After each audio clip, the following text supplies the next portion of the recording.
Congratulations, you got an abstract accepted for a presentation at a national meeting. Having a paper accepted is a big honor and you should be proud. At the same time, giving a podium presentation in front of a big crowd can be challenging and provoke anxiety, especially for the novice presenter. In this short video, we'll review the key steps towards generating a clear and concise oral presentation of your research. We'll show you some actual demonstrations of good and bad techniques. Finally, we'll give you 5 key pearls to giving a good talk. I hope you enjoy it.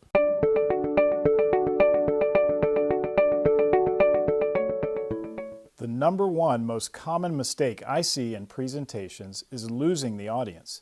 What I mean is, for one reason or the other, your message just doesn't get across.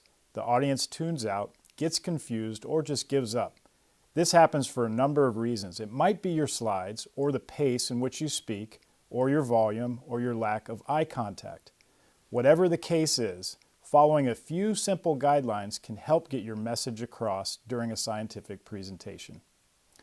Let's divide this up into 2 main areas. Number 1, your content, and number 2, your delivery.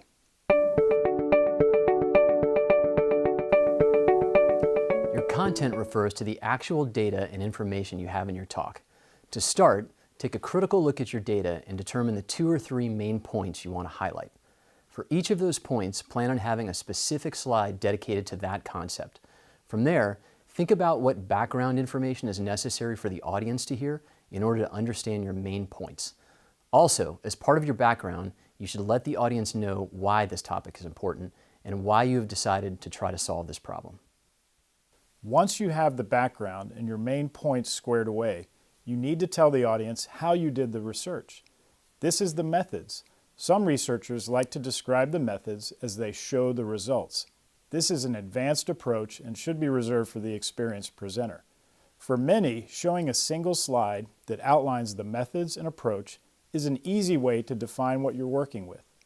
Overall, the background and methods portion of your talk should be about 1/3 of your presentation. The results should be about half of your talk, and the remaining time spent on conclusions and future studies. Let's talk about slide structure. Let's imagine we have an 8-minute talk. We will assume that it will take us about 1 minute per slide.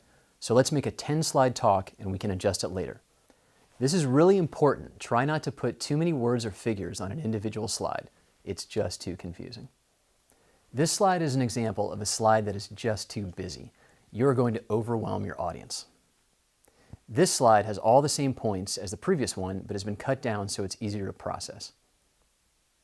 Another important point. Use color schemes that are easy to read. Sometimes the lighting or projector quality is suboptimal in the auditorium. This slide has poorly contrasting color schemes. In this slide, the contrast is optimal for the reader. Here's another example. Let's talk about the specific slides. The title slide typically has some logos and other emblems from the home institutions. As a presenter, your name should be in bold to show the audience your role in the project. For example, if you are presenting on behalf of another person, leave them as first author, but highlight your name so the audience understands the dynamics. Slide number 2. This is typically where you will introduce the audience to the problem at hand and why you want to solve it. You can show the number of people affected, the cost of the disease, and other examples which demonstrate the scope of the problem. Slide number 3. You might use this to show more background information, but this is a good place to show your previous work in this area. You might mention a paper you have published in the past or studies that your lab partner presented at another meeting, all under the heading of previous work. Okay, now that you've given some background information, it's time to talk about your specific project. Slide number 4. This is where you can discuss your approach and methods.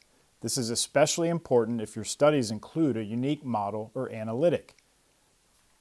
Slide number 5. It's time to get into the meat of your talk. Here you would show some results.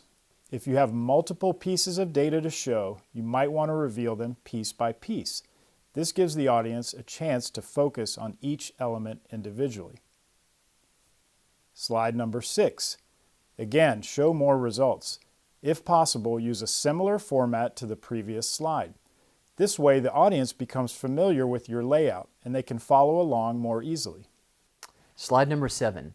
So you've given the audience a few of your results. At this point, you may want to indicate that you're about to show your most important slide, or perhaps tell an anecdotal story about how the data was generated or an unexpected finding. This style of telling a story will keep your audience engaged as your talk is dragging into its final stages. Slide number 8. It's time to start wrapping it up. Indicate that you are entering your last few slides. If there is a final piece of data to show, you can slide it in here. Or you may want to begin to put your data in the context of your previous work, or the bigger picture. The audience needs a summary of your findings. This is the take-home points. What should they have learned? Slide number 9. It's often helpful to mention future directions, or again, put your work in the context of the bigger picture. How will this work help change the current paradigm? What are the practical next steps to taking this towards clinical reality? Slide number 10. This is sometimes called the sunset slide.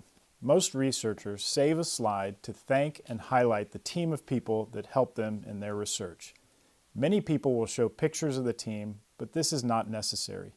Simply listing the role that your mentors and support staff have played in your success is enough. Finally, this is a good place to indicate the funding mechanisms that may have been used for your research. Showing a picture of you rock climbing or holding your child also is not necessary, although some presenters find the use of personal images to be helpful in closing.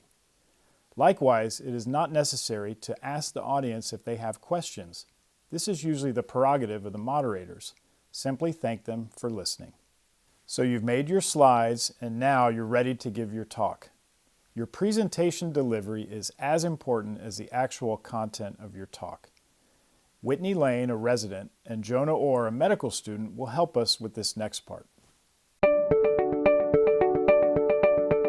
First things first, get a good night's sleep before your talk. We all know a well-rested brain performs better than a sleep-deprived brain. There are many factors that go into delivering a good talk. Some are out of your control, like noise in the auditorium, AV malfunction, the moderator mispronouncing your name, or calling the wrong name altogether. Be prepared for these types of problems. Always make sure ahead of time that the AV team in the room has your talk. Check to make sure any videos have come through the system intact. The best time to do this is in the intermission before your talk. Introduce yourself to the moderators before the session starts. When I moderate a session, I always find it comforting to see the presenter and confirm they're ready to go. Also, you can correct any errors in the program, and you can let them know how to pronounce your name if you like. Sometimes this is not possible due to time constraints, but if you see the moderator setting up ahead of time, this is your chance to say hello. Before the session starts, try to familiarize yourself with the stage and the podium. Sometimes the stairs are steeper than you expected, or the podium is positioned awkwardly in relation to the screen. It's nice to know this ahead of time. Be familiar with the slide advancement mechanism. Is it a mouse, or a keyboard, or something else? Find out where the time counter is located so you can keep your eye on it during the talk. Always arrive for your talk early, preferably at the beginning of the session. Sometimes the schedule changes at the last minute. Check in on the room during the day and see if it's running on time or not. This will give you an idea of when your talk will happen. Be prepared to walk to the stage. Typically, it is best to sit up front. Another option is to walk up towards the side of the stage as the presenter before you is finishing up with questions. When your name is called, walk up to the podium and get yourself settled. You do not need to shake the hands of the moderators unless they extend a welcoming hand. Adjust the microphone. You want the microphone to be at the level of your mouth when you are standing up tall. Most arrangements will have an adjustable microphone. If you are very tall, you may need to lean down. If you are not very tall, you may need to arrange a riser ahead of time so you can reach the microphone and be seen over the podium.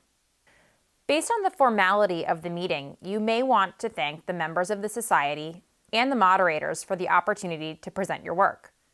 A very formal introduction will follow a specific cadence set forth by the meeting, which may include specifically naming the moderators with their formal titles. It's important to speak slowly and clearly. Practicing your dictation is very helpful in this regard. Be sure to enunciate words. Most people naturally speak faster when they're nervous. This can be distracting. Also, make as much eye contact as possible.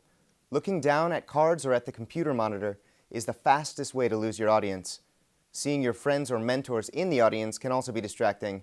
Sometimes it's helpful to blankly look at empty spaces in the back of the auditorium. This has the appearance that you're actually talking to them without the potential for distraction.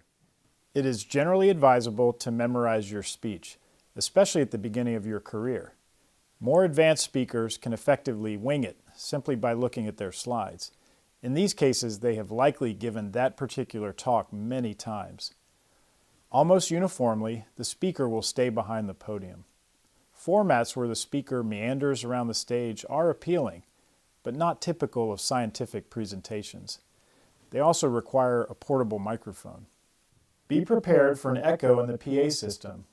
There's no easy way to get around this, and only experienced speaking will make this more tolerable.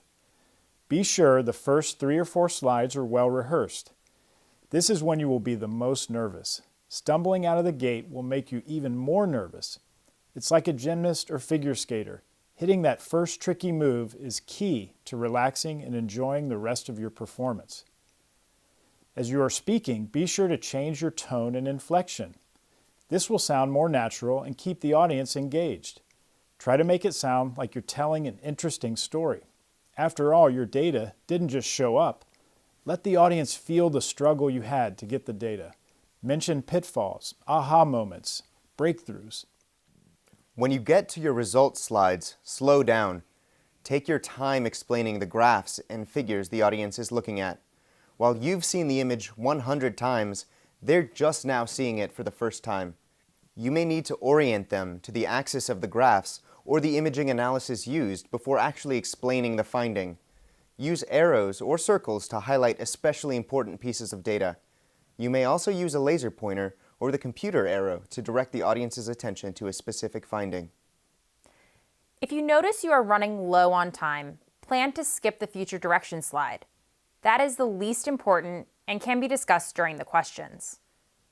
At the end, thank your audience for their time and attention and prepare for questions. Have a notepad and pen with you when you start to receive questions. For complex, multi-tier questions, you may need to write down a few notes. When you're walking off the stage to return to your seat, thank the moderators. Finally, it is considered rude to leave the session immediately after your talk. Sometimes this is unavoidable. However, if possible, try to show respect to the other presenters by sticking it out until the end. You never know. Sometimes at the end of a session, an interested person may come by and ask you questions about your work. We hope these tips and demonstrations have been helpful.